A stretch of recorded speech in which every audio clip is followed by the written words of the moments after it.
Welcome to the Existential Man podcast, a show that explores the unique challenges men face today. From navigating relationships to understanding the workplace, finances, mental health, and beyond, our mission is to provide an open forum to discuss these issues and to offer advice on how to better address them. We'll be featuring conversations with people from all walks of life, from experts in the fields of psychology, sociology, and other disciplines to everyday men who have faced and overcome their own struggles. We'll dive into the issues that have become part of the cultural landscape and work together to build a better version of you tomorrow. So sit back, buckle up, listen close, and let's go.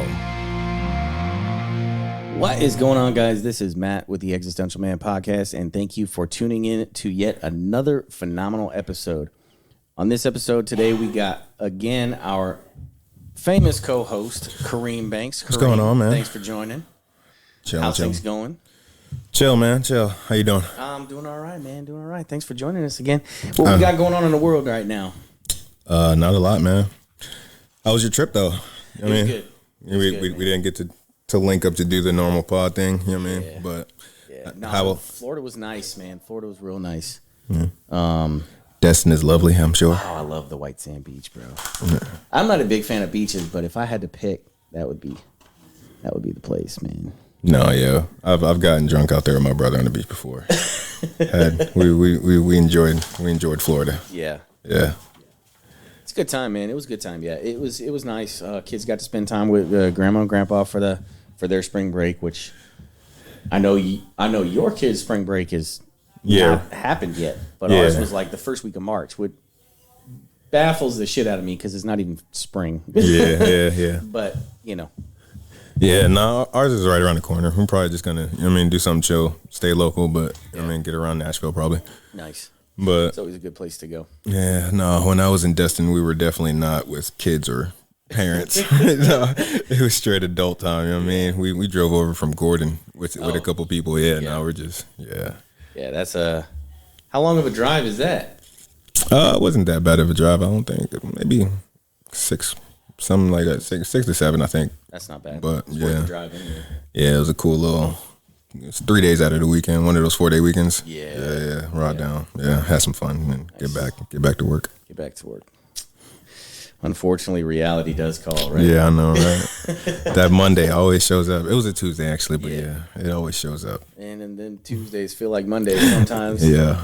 So, but man. So the trip was good. It was nice to kind of get away and just not have to think about things for a little while and just spend some time with the family. So true, and eat some good food.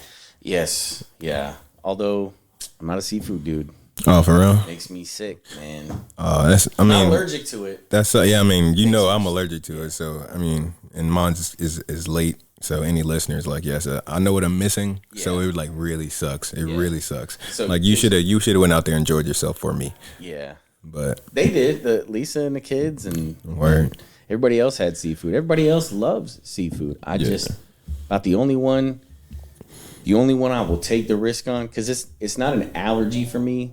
Something about it doesn't sit right with my stomach. Like, it makes me ill. Oh, I hear you. The only one that I'll sacrifice for is some crawfish, man. I like me some mud. Yeah, I miss it. I love me some mud. Let's just keep making me hungry. You know what I mean? let's just keep doing that with all the things that I can't eat. You know what I mean? Bad, dude. Well, at least you can drink. True that. You can sip on an old fashioned. I can't. Yes, you have the worst allergy in the world for a man. Yeah, no boozing for me. Yeah, I can have that. I can have vodka. That's about it. Yeah, so, there's plenty of good drinks I can make with some vodka.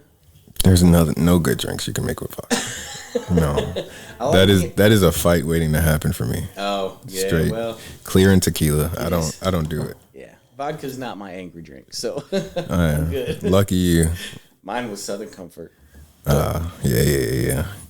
The college student finest. Yeah, that's a brawl in a bottle, man. Yeah. No, but I think Captain Morgan was probably my. You go outside and you were probably 19 when you really drank it for the first time. Yeah. And you just were feeling yourself out there putting your leg up. Yep. Oh yeah. That was Fight City. It's funny. So one of the things that the kids wanted to do while we were in Destin was go on. They have that little pirate cruise right there. Yeah. So we went and did the pirate cruise, and anytime you do one of those like stupid tourist, cruise things, they always take a picture. So I did the college kid dumb shit, and I put my leg up like I gotta. I'm the captain now. Yes. Yeah. But no, it was fun, man. It was just a good time. No, I hear you. I think sometimes we get too caught up in the things that we have to do that we fail to do some of the things that we want to do and that we should do. Which is take time and spend time not only for ourselves, not only for our families, but for ourselves, man. Like kind of like we've talked about before, like self-care is a real thing. True. It was messed up though. Like sometimes I get a little selfish. Let me just be like the selfish parent, you know what I mean? Or selfish person who has to be a parent, you know what I mean? You ever feel like, man, I'm tired of doing all this. Yeah.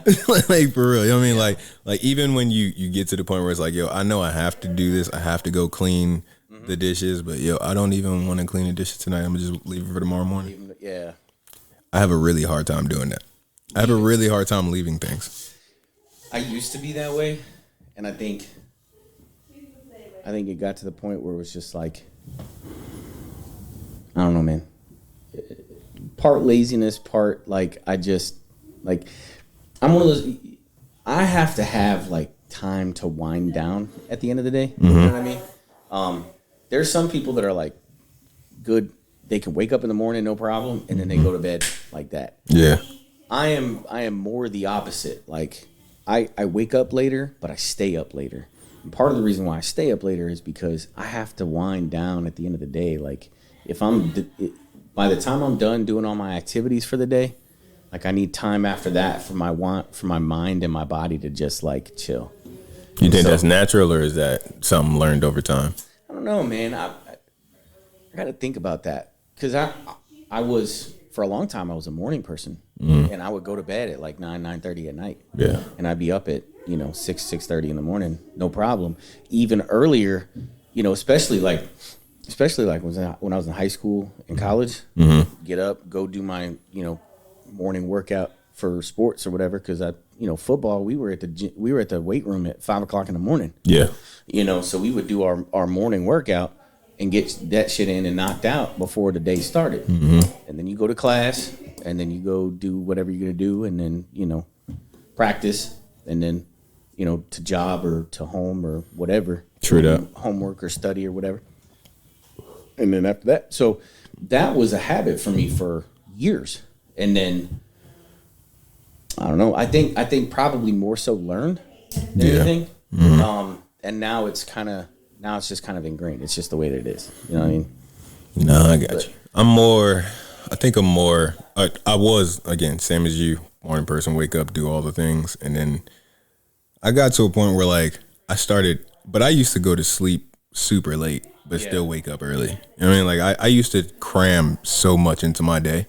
Burning at both ends? Both ends. Like just burning at both. Like now I wake up almost earlier. Yeah. Like I've moved from like 5:30 wake up to 4:30 wake up. Yeah. And then instead of going to bed at like, I don't know, 11:30, 11-ish. Yeah.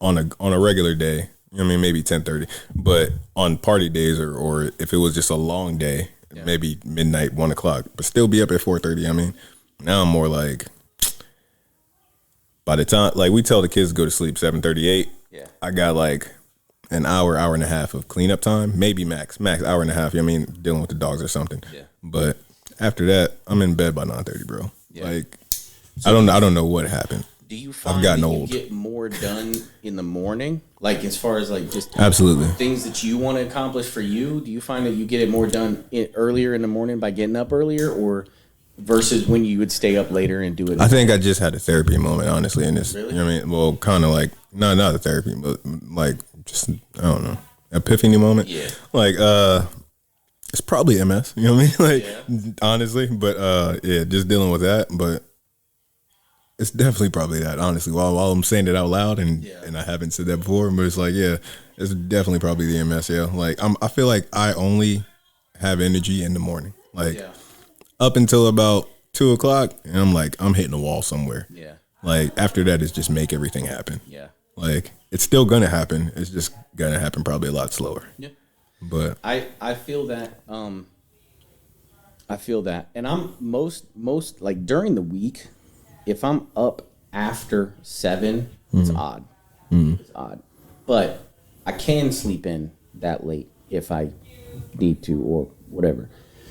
I've gotten to the point where, you have a different condition than I do, but and yours is kind of recent to you, where I've been dealing with mine at least for a few years. Like I've gotten to the point, I think, where somewhat of it is like I let my body tell me what it needs. Yeah. If I need more sleep in the morning, then I'll sleep in the morning. Oh. If I get like super tired early in the evening, I'll go to bed early, and then I'll probably still, so like a lot of it is just like, instead of trying to force it or trying to stay in bed later or try and get up earlier, like I'll wake up when I wake up, and what I mean? I'm like when I say I don't even mean me. Like it's not on purpose. Yeah. My body's up. Yeah. Like my body will tell me to get out of bed. Like it's legitimately, hey, you can't do this no more. Yeah. Like, but you might want to lay here, but you ain't gonna be sleeping. Like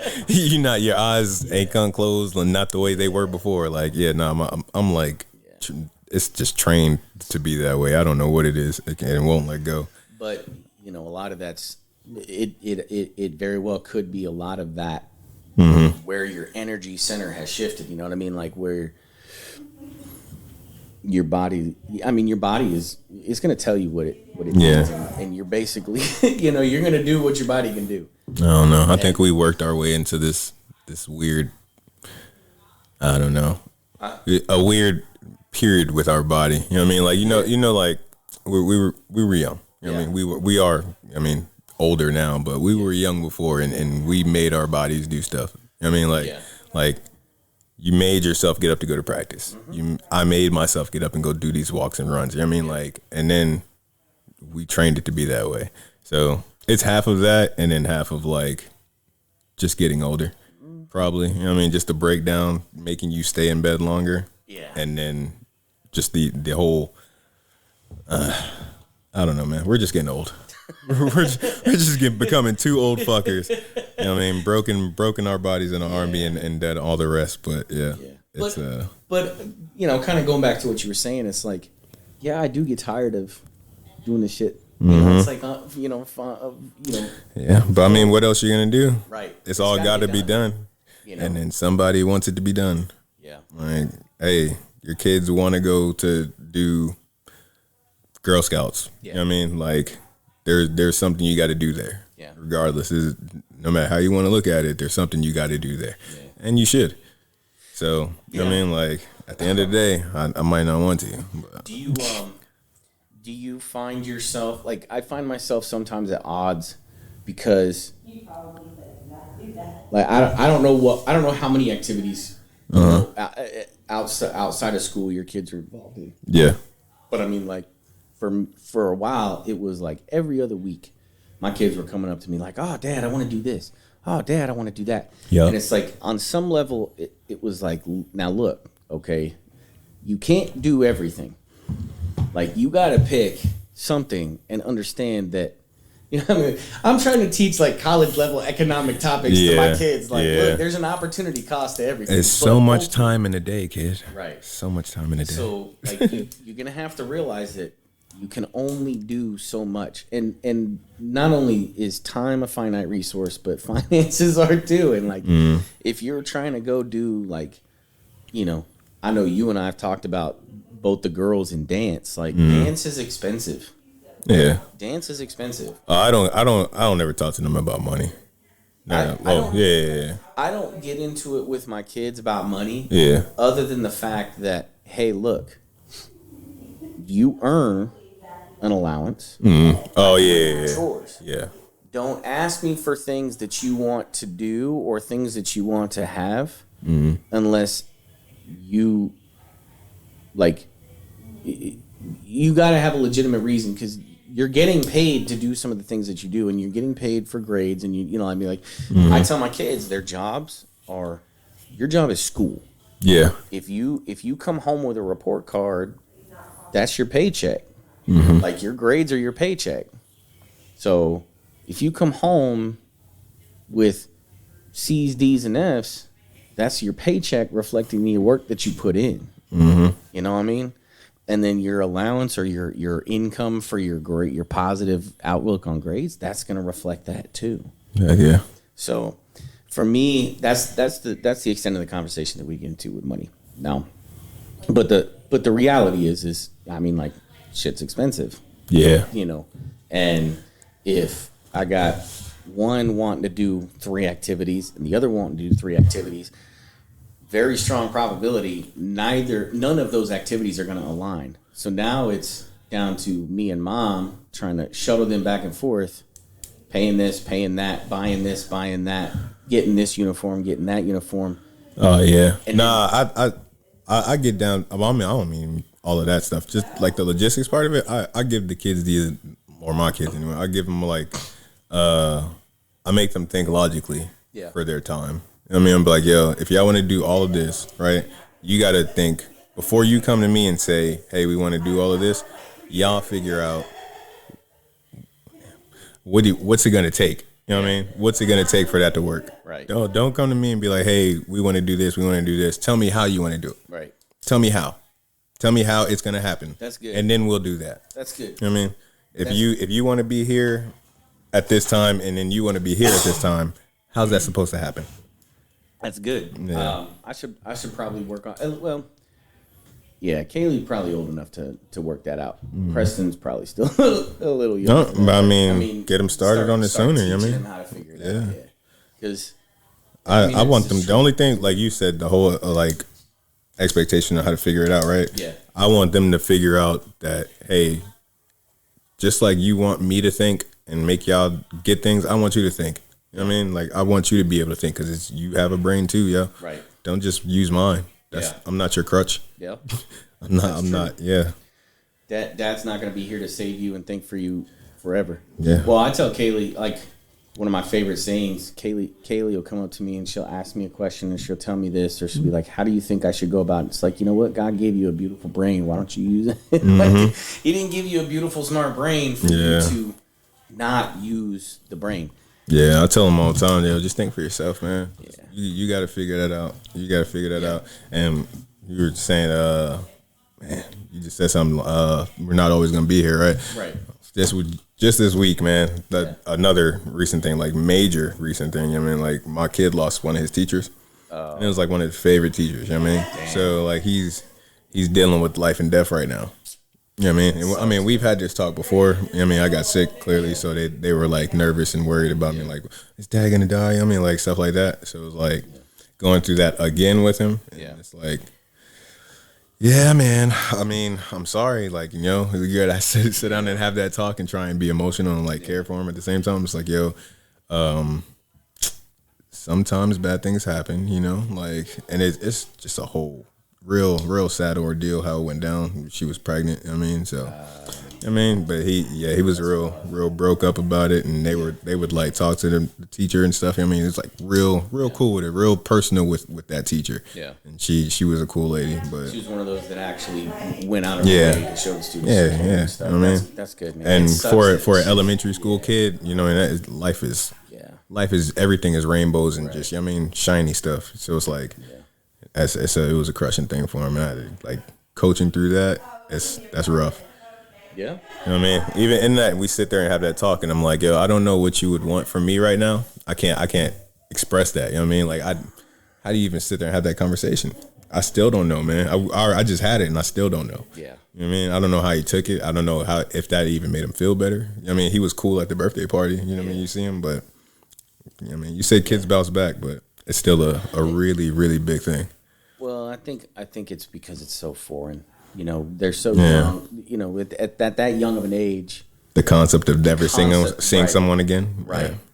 Yeah. It's so foreign to them. But as we grow, I mean, like, you know, I hate to say this, but he's gonna experience it more. Yeah. And at some point, like it's almost sad to say, like at some point we get on a certain level desensitized to death because we see it.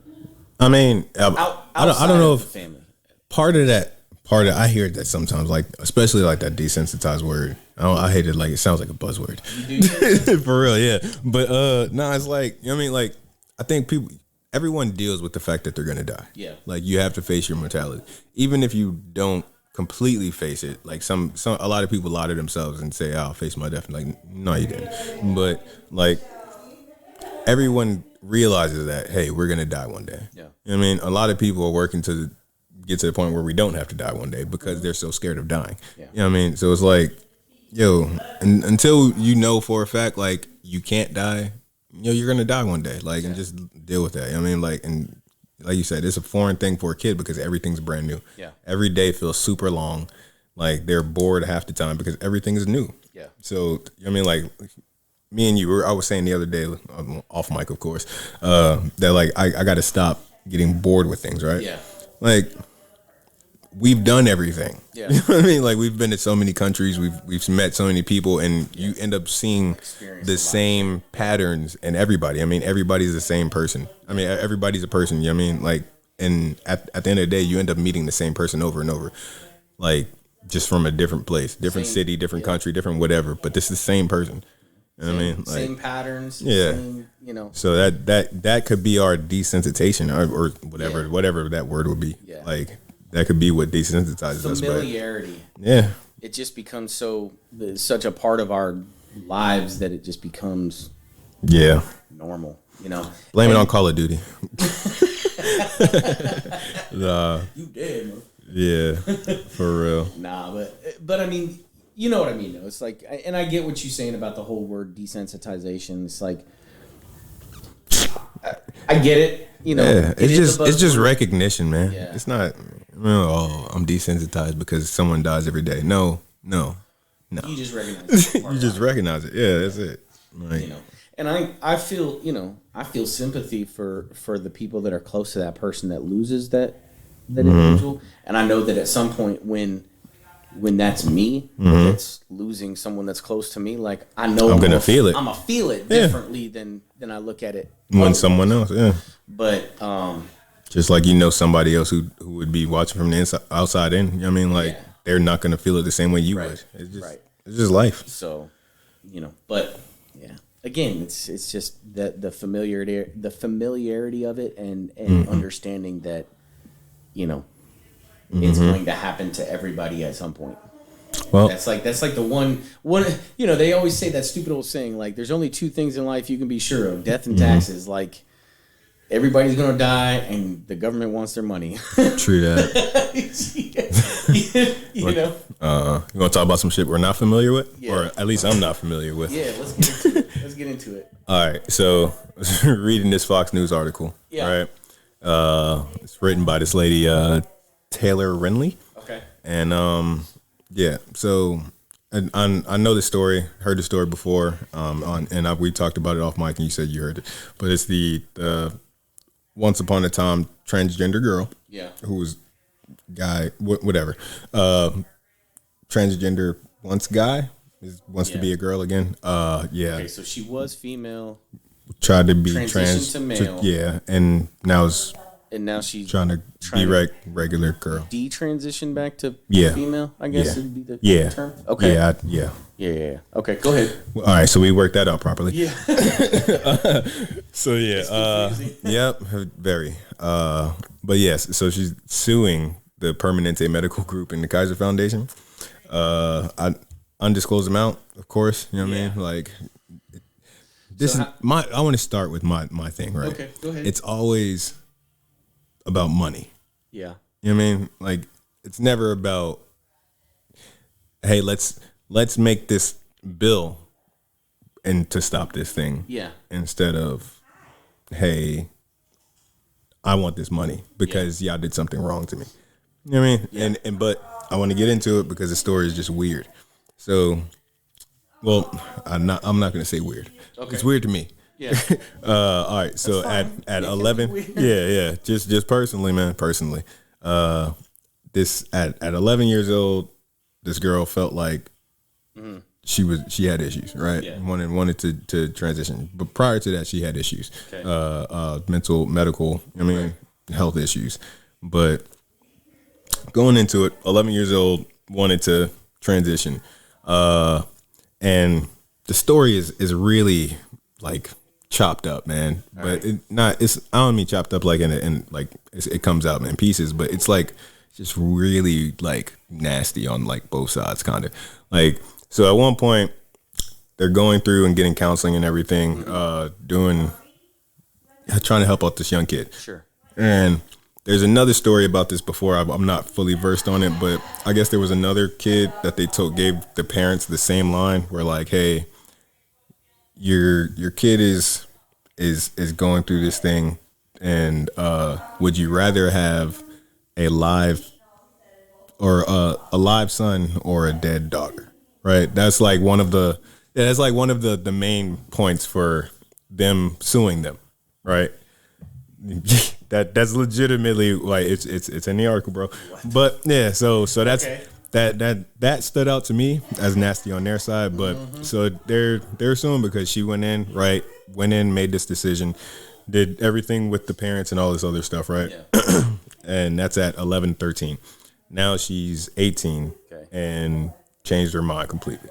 You know what I mean? So she's decided to go back and be a woman, and was like, yo, I feel like I'm not better for this experience, and not just through me. You know what I mean? Like, I'm not better for this experience. It's not. That like, for me, that's like, yo, that just sounds like it was a phase in your life. And then you had like everyone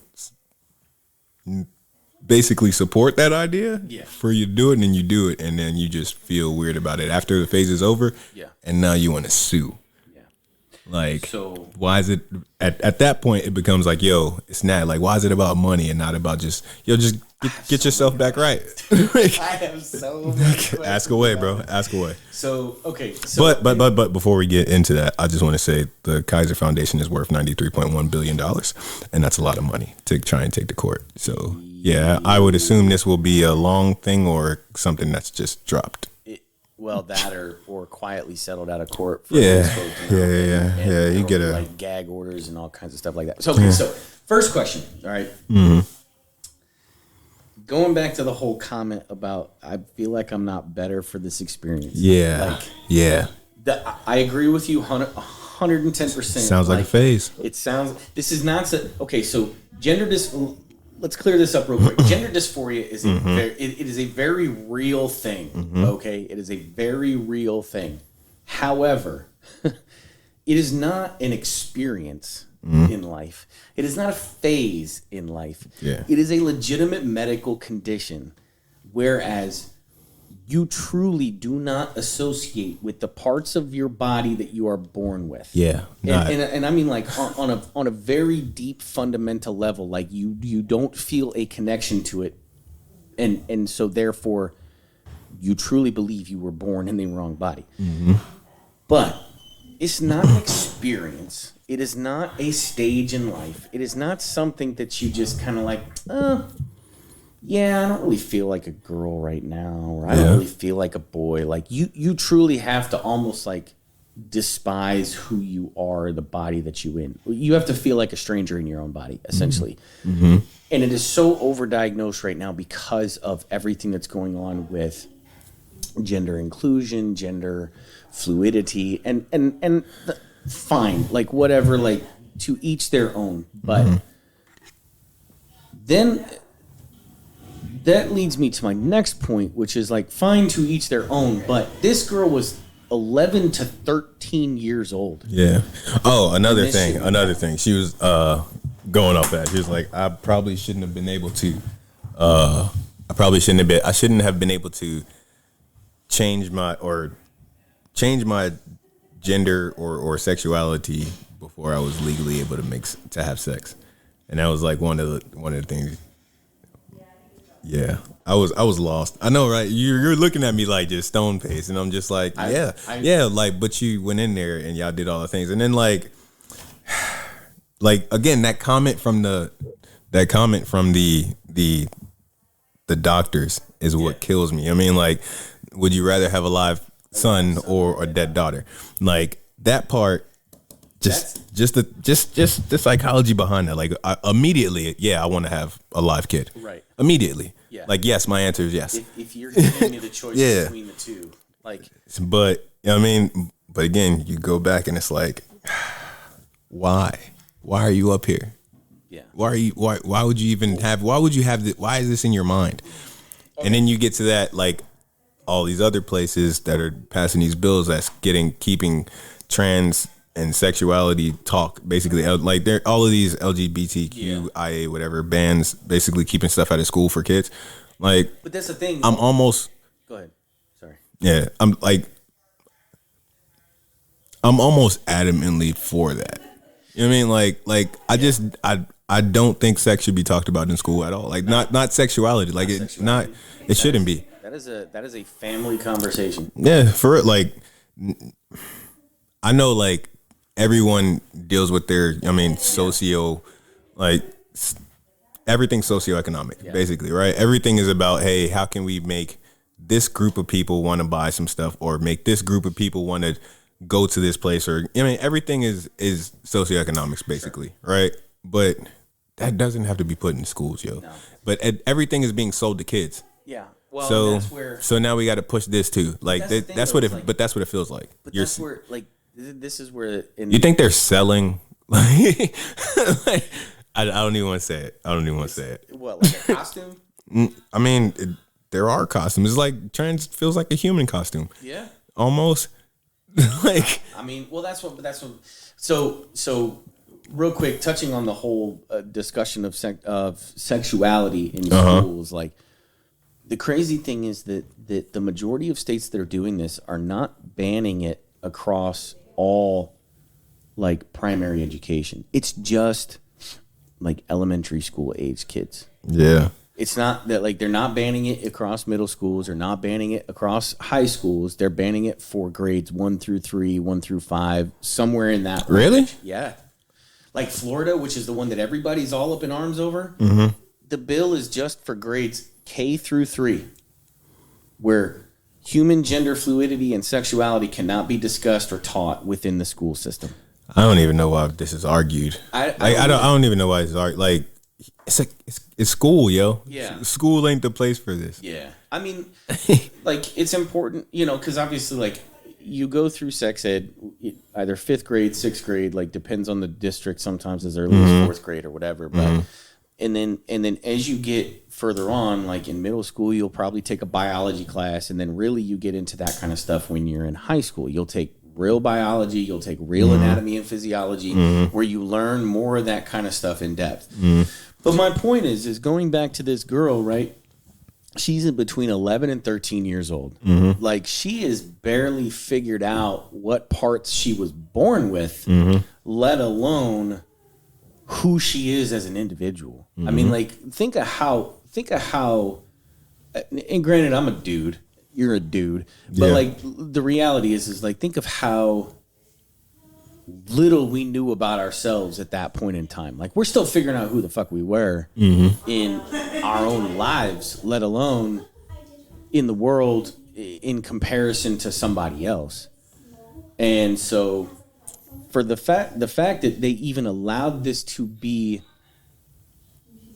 even up for consideration for somebody that young is deeply, deeply troublesome for me. Yeah. Like I have no, if you truly suffer from gender dysphoria and you truly believe that you were born in the wrong body, like I wholeheartedly support you doing whatever you need to do to feel comfortable with who you are, but not at 11 to 13. I mean, and I understand her point where, like, she says, I should not have been allowed to do this until I was legally able to have intercourse.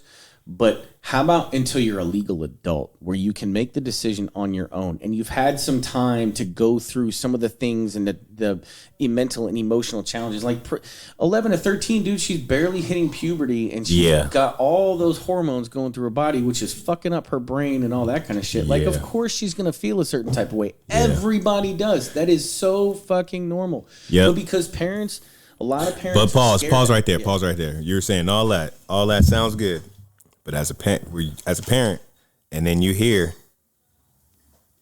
live son or dead daughter. Would you laugh? Yeah. Well, live son, dead daughter. And see, and I'm like, all right, so, bro. I'm broke. I'm crying right there. Yeah. I'm crying right there. Like I'm because you have such a deep attachment to your kids as a parent. I mean, what door do you open right there? Like you're sitting there with two doors in front of you. Yeah. In your mind, you know what I mean, like, you might think differently and be like, yo, all right, like, nah, I'm gonna just go teach my kids something different or try. But I think if you're really sitting there and you like one of them people that just believe in the doctor's words or you just think you're so maybe you went through something. I mean, as those parents, I mean, they went through this with their kid, and they, you know what I mean, they signed the forms. Yeah. So they had to feel something. Like they had to have been through enough at home to get in front of that doctor and hear that and say, yeah, we're gonna break down and do it. I think the story itself is kind of just fucking weird. Like, yeah, it's crazy. It's wild, man. It makes me wonder too. Like, were there, because eventually we'll get into the topic that we were going to talk about as far as like just how to avoid falling into expectations of others while just focusing on being the best version of you that you can possibly be. I mean, not even just expectations of others, just expectations, because even your own expectations can jack you up at times. Oh yeah. I mean, we often put too much on ourselves that we aren't able or ready to handle at a given point in time. But okay, so going to this girl, right? Mm-hmm. Is she a girl? She's a girl again? Yes, okay. yes. Okay, so I can call her she. Yes, she, her. Okay, her. I'm not trying to be smart ass. No, I got you. I know. Pronouns, you know what I mean? Try to teeter that line, bro. Teeter that line. Keep going. I got you. Tight walk. She's gone through this, and so she's gone through this. My question is like, and this is obviously something we'll probably never know, but like how much did her and her parents go through in terms of like therapy and trying to figure out the whole situation? Oh no, she was definitely in therapy. Yeah, for how long? Was it for the full 2 years? I have no idea. Like, or did she just get? I'm sure. No, definitely. Okay.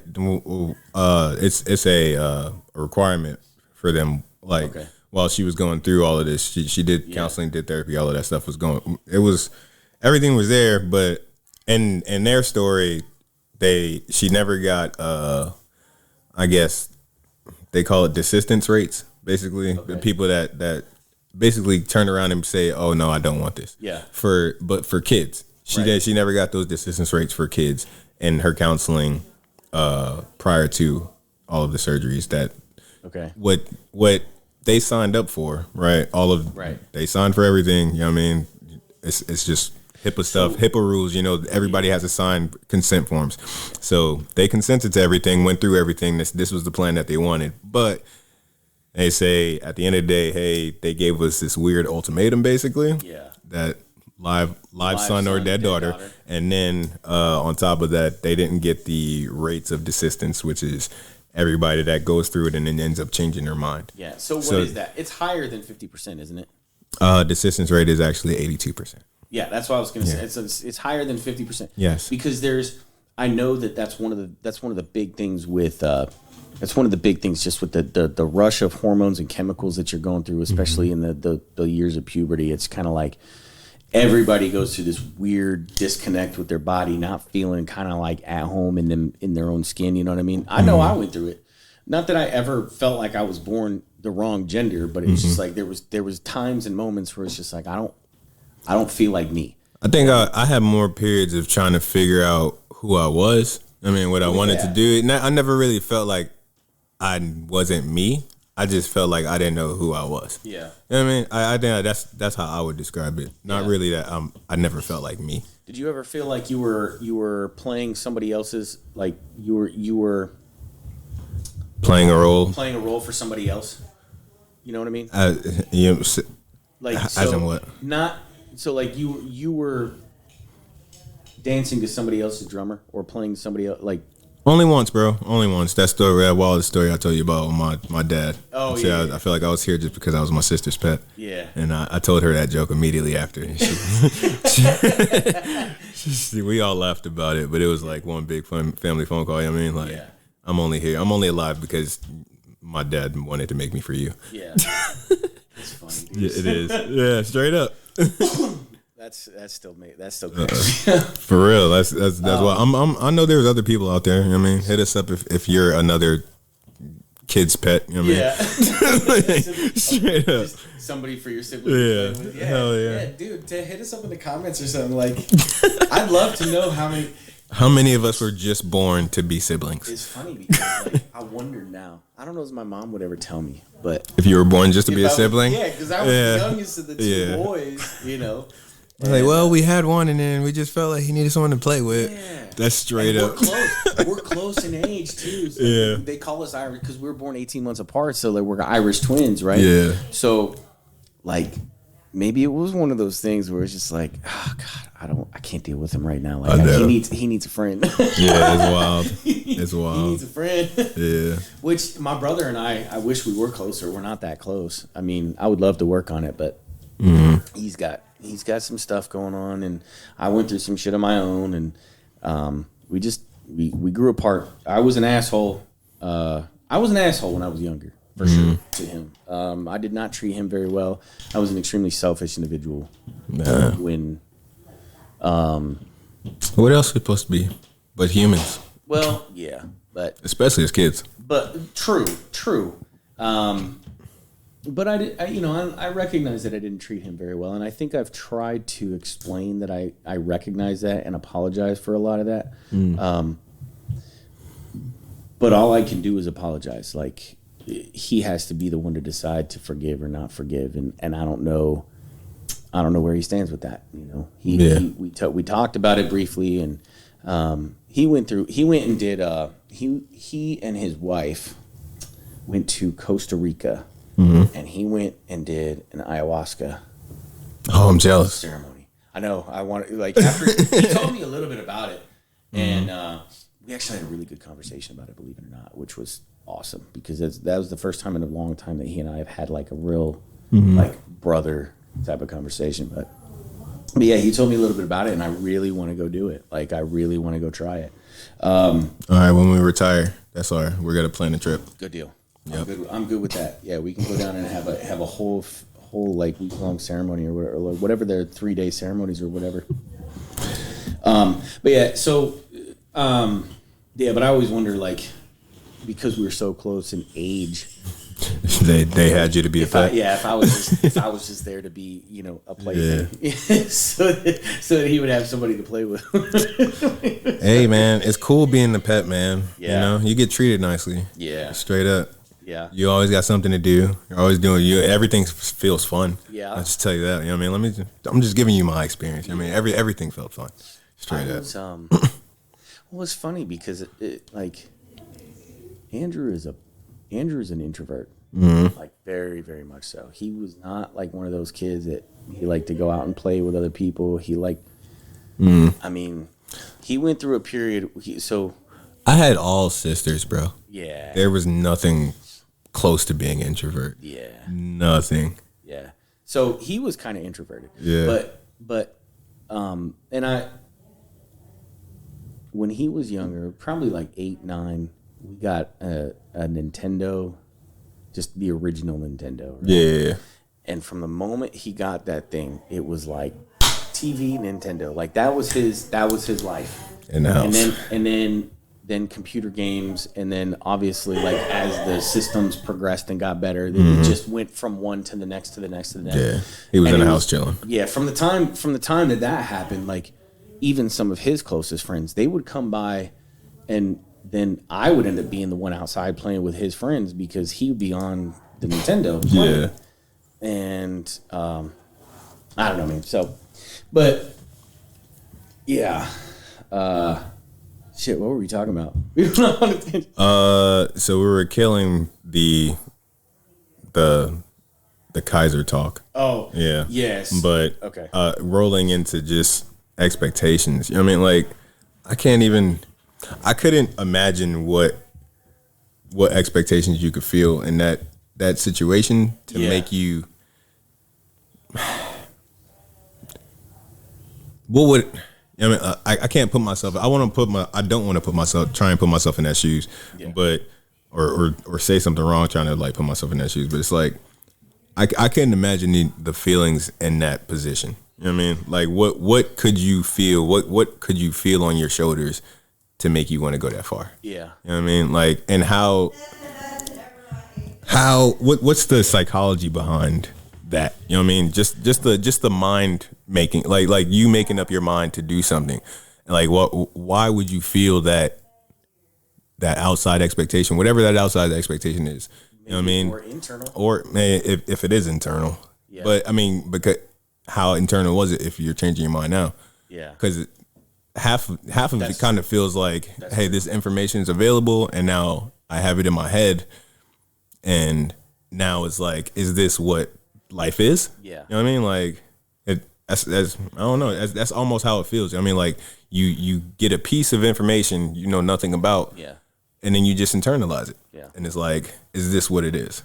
You know what I mean? And that can feel like an expectation. You know what I mean? Like, so that's why I say like half of it, like I'm kind of like adamantly with, hey, you shouldn't even hear about this sometimes. I mean, like, that's why I say like that stuff shouldn't be in school. Yeah. Not that the people shouldn't be in school. Like, if you are what you are and you down with that, like, yo, go to school, go whatever. You know what I mean? Like, be in the community though. I'm not trying to kick nobody out. I'm just saying like, it shouldn't be, that message shouldn't be, it shouldn't be a topic of conversation in school at all. It shouldn't be, it shouldn't. Well, not from an educative standpoint. Well, what is it really to educate about?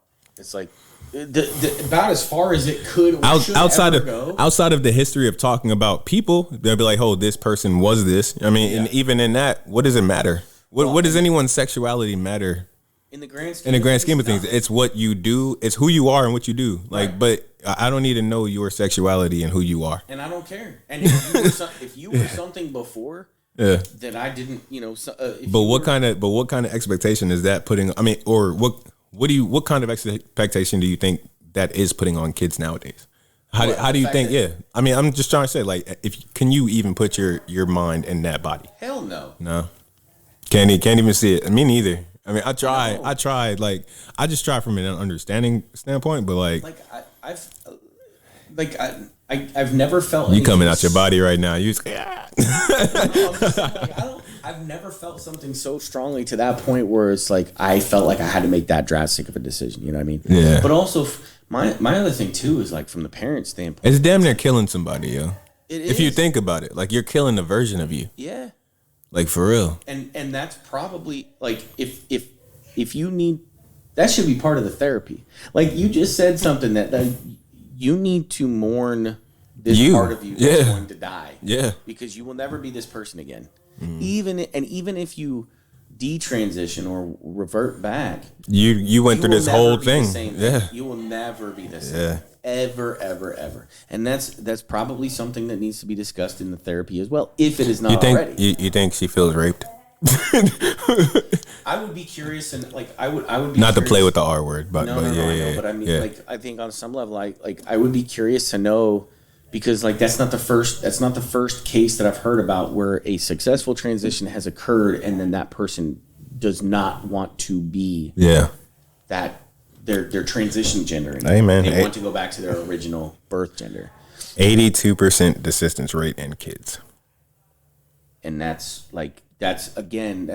just further proof that it shouldn't even be something that is on the table. Yeah, like, you want to go to therapy about it, like, I encourage that, and the therapist will be the one, generally speaking, that's going to diagnose true gender dysphoria if you actually have it. But it's so overdiagnosed right now because of this movement, and it's like I fully support people that want to be themselves. I do. Like, on 100% level. Like, I would never want to stand in somebody's way of being who they feel that they are. But at the same time, that's you. Yeah, just you. Not my kids or somebody else's kids or whatever. Yeah. Like, I am all for you being who you are, and I think you should fucking shout it from the rooftops and like. No, I don't. I don't think you need to shout it from the rooftops. Personally, okay, I don't care. That's fine. Well, I mean, it's like what I'm saying is like be proud of it. You know, it's like be on some level like be whoever you feel like you need to be that person and be okay with it and be proud of it. Yeah. You know what I mean? Like I don't mean like literally shout it from the rooftops. I just want to say I am not a fan of the flamboyance. Not me. That's fine. Yeah, personally. No, I get it. Anyone can feel how they feel about it. Well, but just, if you got to walk in the room and yell every time, eventually I'm like, all right, bro. Well, I think on some level it's almost like a. it's like, no offense, but I mean, not no offense, but like for real, like imagine you probably wouldn't get this as much, but like, it's like, somebody walking in the room, listen, not stolen valor or anything like, but like the people that say, "Hey, I won this, I got this," but they do it all the time. You know what I mean? Like, why do you have to do it all the time? You know what I mean, that's all it is. It's like it's the person that brags too much. Yeah. But that's what the flamboyance is to me. Like, why do you have to do it all the time? Like, for what? Like, are you trying to prove something? Or are you trying to like, are you trying to like convince yourself of something? Like, what's the point? Why do you have to be? Yeah. I mean, that's the only thing. At that for that, it feels like a show. You know what I mean? So that's the only reason I just don't like it. Just me personally. That's my personal thing. Hey man, I get I get your thought on that as far as like it feels like disingenuous. Exactly. Like what is the end goal? Yeah. What's the ad for? Right. Why do you need an ad for that? Well, like what's legitimately what's the ad for? Why do you have to? I think some of it is. I think there's part of me that wonders like. My bad. There's part of me that wonders like, do people that do that type of stuff, do they do it to get a reaction or just to feel good about themselves? I don't know. Yeah, maybe it's like you felt so sheltered that now you're just happy to be out and be whatever. That's cool. But just be normal. But at some point, but just be cool. Like I don't know. Like we don't need to know. Like I don't go around and say, I'm mad straight, like everywhere. Like like it's just it's like mad. I'm mad straight or like I'm a proud black man. Yeah, like, for real. Like it's just okay. Like you see me. Yeah. Like, you see me. That's it. Right. Like I don't know. That's just me. But that's just me. I'm not stepping on nobody's toes. Well, and I think, but it does make me wonder. And I kind of going back to something you said is like maybe it could be something that where they lived under somebody else's expectations of who they were supposed to be for so long. Yeah. That now that they're living for themselves, they're just like. You still didn't answer my question though. What? Is that healthy?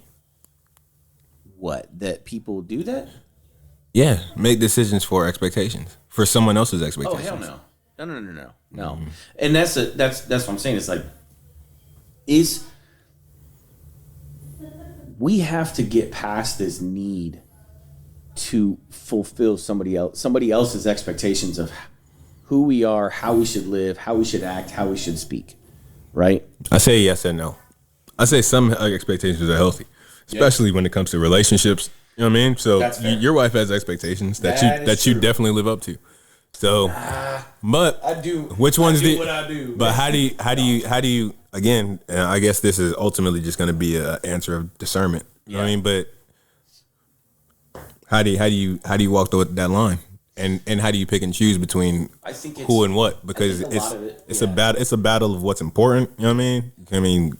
I'm sure it's work expectations against family expectations, our spouses, stuff like that. And then, kids, you got your friends, and then home life, and then whatever work life you might have, whatever interest you're into. That's a lot to juggle. You know what I mean? Like that's a lot. Yeah. Have you? So I guess like if I was going to kind of, for me, okay. So let's break this down. Like if I was going to break this down, I'd have to look at it. It's like, okay, is this a need to do or a want to do? Mm-hmm. And what is my relationship with the person or the entity that is setting the expectations? You know what I mean? So like, case in point, like my my wife, right? So there are things that I have to do that I don't necessarily want to do, but I have to do them for the benefit of my family. And expectation is set or at least loosely implied, let's say, by my wife as for something that she expects from me. It's still going to get done because it's my wife. And the difference between her and, say, like my mom or my dad is like, I didn't choose my parents and my parents didn't choose me. Yeah. But my spouse and I chose each other. And so that has to mean something, right? And so because I consciously made that choice to choose her and she consciously made that choice to choose me, that is a commitment that I have to make to her every day to try and be the best version of myself, even when doing so isn't necessarily something like it includes me doing something or performing an act or whatever that I don't necessarily want to do. Yeah. It's something that I have to do because it's something that I owe myself and it's something that I owe her. Now, the flip side is, let's go work expectation, right? I still have to provide for my family. And because I have to provide for my family, this job has expectations that I have to fall in line. Now, I chose the job and the job chose me, but I don't owe the job anything and the job doesn't owe me anything. They owe you a paycheck and you owe them some hours. Well, right. But I mean, like outside of the specific agreement, you know, it's like it is a contractual agreement, which you could argue a marriage is just a contractual agreement, but I have no emotional tie to my job. That contractual agreement is bogus. Yeah. Well, but that's, it's like I have no emotional tie to my job. Yeah, you know true what that. I mean? It's like, it's a means to an end, essentially, for a lack of a better term. And don't get me wrong, like, I actually do enjoy what I do. Absolutely. From a technical standpoint. Like, I really do enjoy what I do from a technical standpoint, but it's like, there's no emotional tie to it. It's like, I didn't marry my job, you know? But I do it because that's what allows me to, that's part of what makes me the version of me that I need to be for myself, for my wife, for my kids. Gotcha. Does that make sense? Yeah. So somewhat. Like halfway with me. Yeah. I definitely have an emotional attachment to our job.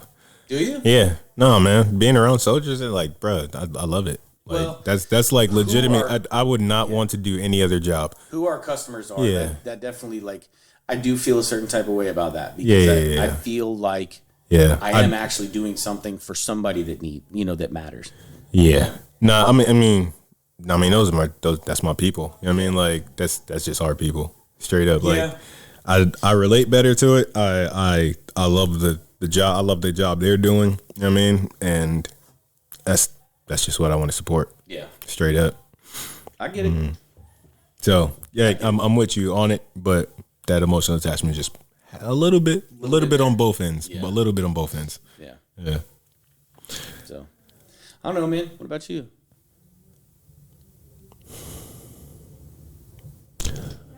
I think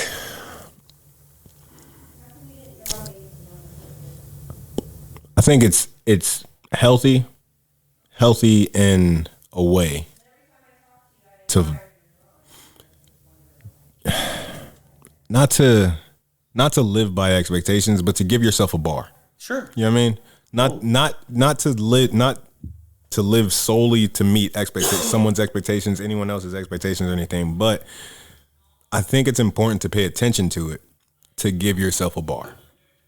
Well, you know what I mean? You have to have a bar and a limit almost. You know what I mean? Yeah. So it's like, I know that these are the expectations of the world. These are the expectations of my world. You know what I mean? Not the world in proper, but of my world, the things that are in my world. Mm-hmm. These are all the expectations I have to meet. So I just, through my own personal discernment, you accept it, you acknowledge what it is, what's out there, and then you just deal with it. I mean, you roll it up and make the best plan for you. Yeah. I mean, and then it's not to.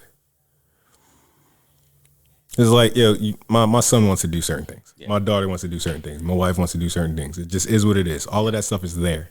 and then you have to do normal life. Yeah. Like you have to pay bills, you got to pay the rent, the lights, whatever. Everything first and 15th, it always comes, right? Yeah.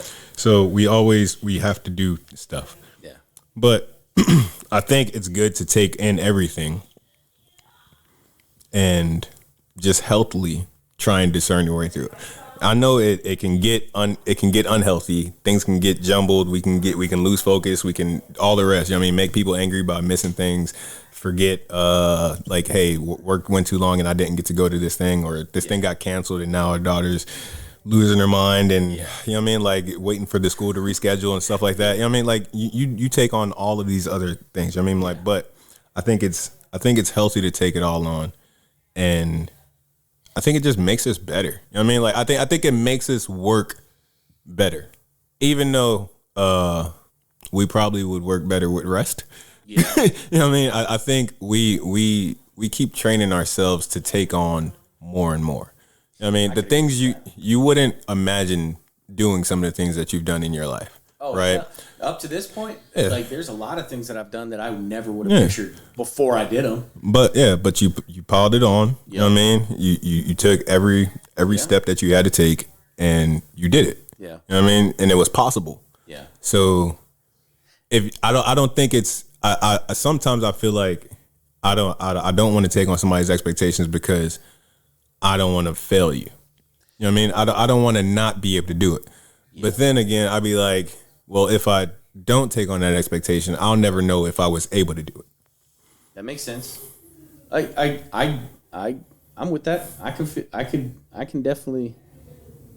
Yeah, I get that. That makes a lot of sense.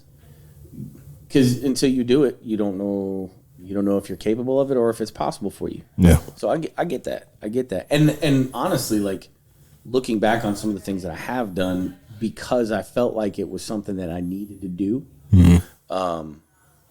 Whether it was for me or for my family because I needed to provide or whatever the case may be, like there are things looking back that like I've successfully accomplished and succeeded at relatively well that I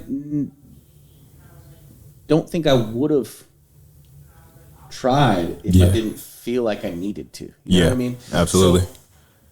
So yeah, like I'm on board with that, man. Like I get that. Yeah, totally. I fucked your mind up, didn't I? Yeah, I could see that in your face. Bit. Yeah, you kind of threw me there because I was like, you know, I've always been one. You know, when I was younger, I did live a lot of other people's expectations for me. Mm-hmm. You know, I played football and I was in choir and I was a multi-sport athlete and I also had, I had to get good grades, and then my parents had a family business, and, the expectation was I was going to go to school, I was going to go to college with my good grades, I might play some sports. Mm-hmm. Yeah. And, then eventually graduate college, come back and take over the family business. And it kind of worked that way a little bit. Some wrenches got thrown in a plan. Mm-hmm. My oldest daughter was born earlier than anybody expected. Got you. Uh-huh. So, I left college early to make sure that she was financially taken care of. But I did come back and work in the family business, and it didn't last. Mm-hmm. Dad and I couldn't work together. Ultimately, is what it boiled down to, because he had a certain way of doing things, and he had certain expectations, and he was very much he was very much more process oriented than he was results oriented. Mm-hmm. He still wanted the results, but he was very, very focused on the process. Like, this is the way I do it. This is the way you're going to do it. Yeah. And these are the results you're going to achieve. Mm-hmm. And that's not how I work. Like, I'm very results oriented. Like, I don't care within the bounds of the law and within like acceptable moral standards. Like, this is what I want done. However you get there within legal and moral means, make it happen. Mm-hmm.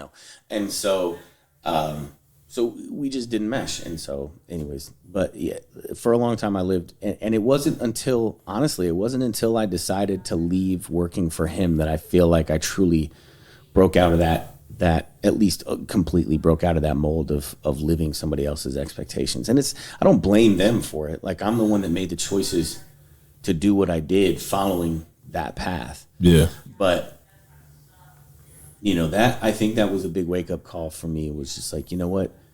I wasn't living for me. Yeah. I was living somebody else's. And I think on some level, like, I saw the benefits of doing that, but it wasn't really what I had a passion for. You know what I mean? Like, it wasn't something that I felt with it. Yeah. So I don't know. What about you, man? You like? I think we're getting. Yeah, we're getting long in the tooth, but it's cool, man. I think coming up, I was like, bro, I was a free spirit coming up, man. I had free reign. I wasn't. It wasn't like free reign, but it was free reign basically. Yeah. My mom, you know what I mean, was super busy doing work things. Pops was wherever he was. Yeah. But I mean, like we were growing up in New York City, man. Yeah. So it's like everybody there. It's totally different lifestyle, man. Just totally different lifestyle growing up. Yeah.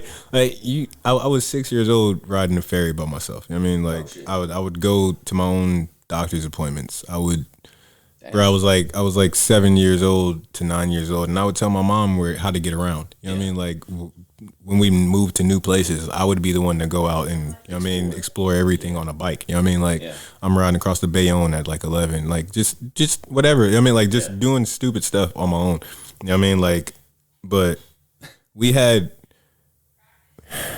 you could just do it, you know? Like it was just different then. You know what I mean? That's just the way I look at it. But no, I never had the expectations put on me. It was more, again, at the time I was the only boy. Yeah. Or not at the time, but I was the only boy. My son, my father had two other sons at a separate relationship, but from my family, with my mom, it was just four other girls and me, and I don't know, man. They were totally cool. Like it was just, hey, you do these things, you're gonna grow up and you make your own mind up. You know what I mean? Like you make your decisions. Granted, I kind of followed in one of my sister's footsteps with joining the military, but I think that was more me growing up with her in my later years, and being around that life and witnessing that life. You know what I mean? And it was like I got to meet dudes, you know, like when I would go to her unit functions and stuff like that, and then those were the dudes that would talk to me, you know what I mean? So I talked to them about the things that they did, and they were all mostly cool guys. Yeah. So it was like, well, that's kind of what I want to do now, you know? So it just kind of got put into you. Yeah. So I never really had an expectation on me. It was just, you can go do whatever. And I pretty much did. I think that's good. Like I hope that ultimately, which is probably why I love traveling so much. Just because I had the opportunity to just move around all of New York City and see mad different cultures in New York City, of course. And then I don't know, moving around, of course, with that later with the military, but traveling is just the best. I don't know. I find it, again, I really got to stop trying to get bored with things. I really got to get better about it, for real, man. I'm horrible with it. Well, I tell you what, that should be your goal for the next 60 or 90 days. For real. Focus on not being bored with things. Not being bored and just like taking it all in, right? So I don't know, man. I got to set a goal. We should start doing that. What? Just set a goal and check in with each other from time to time on the goal. I'm down. I'm down to better myself always. All right, you know what? I got a goal. I need to change my shape. I tell you we're gonna work out, man. I'm gonna shape, and I am definitely in that shape. Yeah. Don't worry. More so than I used to be. I'll help you change it, bro. Yeah, so I'm gonna hold you to that. We're gonna do lunchtime gym work. All right. I want to lose some weight and get back into the shape that I was, get back into my fighting weight, so to speak. So, yeah, man, let's. I'm down. Let's do that. So, all right. So you're gonna work on not being bored with things. I'm gonna work on getting in better shape. For you listeners out there, throw a comment down below what your goal is over the next 90 days. Let us know. Yeah. Like I'd love to. And whether or not you're fighting people's expectations as well. Yeah. Or fighting with yourself over it. Yeah. Because ultimately, I mean, the advice that I could give you is stop burdening yourself with other people's expectations for sure, but also don't set unrealistic expectations for yourself. But ultimately, you know, that's all subjective. Oh yeah. So I don't know. Man. Hope we gave enough sides to this argument for you to see it's like so multifaceted. It is multifaceted. Well, and you could go down so many rabbit holes with it, man. All right, final words. Final thoughts. Final thoughts. I don't know. My final thoughts are really like my first thoughts. Like, I'm only here just because I learned everything I know through relationships, yo. Yeah. Straight up. Yeah. That's been my expectations I've mostly fought off. Expectations in past relationships. Oh. Yep. And that's exactly what got me here. Yeah. Thank you to all those women out there. Yeah, straight up. Y'all have made me who I am today. Yeah. I appreciate it. Well, and I you know what, actually, final thoughts. That's my final thoughts. Is I was gonna be grateful. Straight up. I appreciate y'all. Yep. Be grateful. Yeah. I'm grateful. Well, I mean, you know, my final thought was actually when you said that, it kind of triggered something for me. It's like, yeah, I mean, it's like everything. I am grateful regardless of what whether I liked the situation at the time or not. Mm-hmm. Final thoughts are ultimately I am grateful for everything that I have been through because it puts me where I am today. Hell yeah. You know what I mean? And I'm in a pretty good fucking spot. Like I'm good. I could always be better, but I'm somewhat content with where I'm at right now. You walking and talking, bro. Yeah. You're walking and talking. Which is, yeah. I'm standing. Yep. So, guys. I'm still standing. Y'all, thanks for tuning in. Appreciate it. We will catch you guys on the next one. And, always, thanks for being a listener of the Existential Man. We'll Absolutely. Take care. Thank you for listening to the Existential Man podcast. We hope you enjoyed our topics today and you gained something from the episode. If you like what you've heard, we hope that you'll consider subscribing to our podcast on Apple Podcasts, Google Podcasts, Spotify, or wherever else you consume your podcast content. You can also subscribe to our website at existentialman.com and follow us on social media for more content.